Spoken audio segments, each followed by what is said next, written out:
Now we just learned that if you apply a voltage on the diode of 0.7 volts for silicon, then it will switch on. This voltage is called the bias voltage, B-I-A-S. It's called the bias voltage.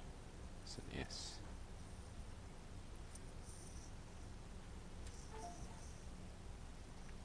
So we say if we want to forward bias a diode, we need to apply at least a forward bias of 0.7 volts.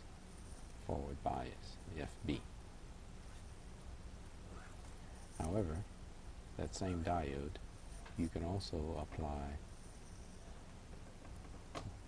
a voltage on the opposite side.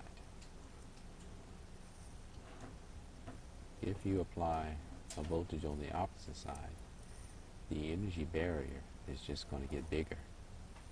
So that means more energy will be needed across the barrier. So it's highly unlikely that the electron will have enough energy to get across the barrier. So only very few electrons will be able to get across in this condition. So we call this reverse bias. And in a reverse bias situation, we say that the diode is off.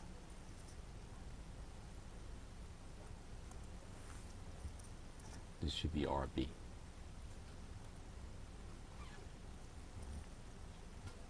So we have two options for operating the diode: forward bias and reverse bias. In the forward bias, once the energy barrier collapses, then the electrons can flow straight through in the normal way. However, if you apply the positive side to the cathode, you're only going to get a small reverse current. So for all practical purposes, the diode acts like a switch that you can turn on and off depending upon the voltage that's being applied.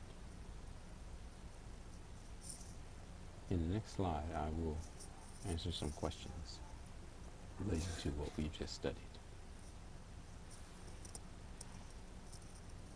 In the next video.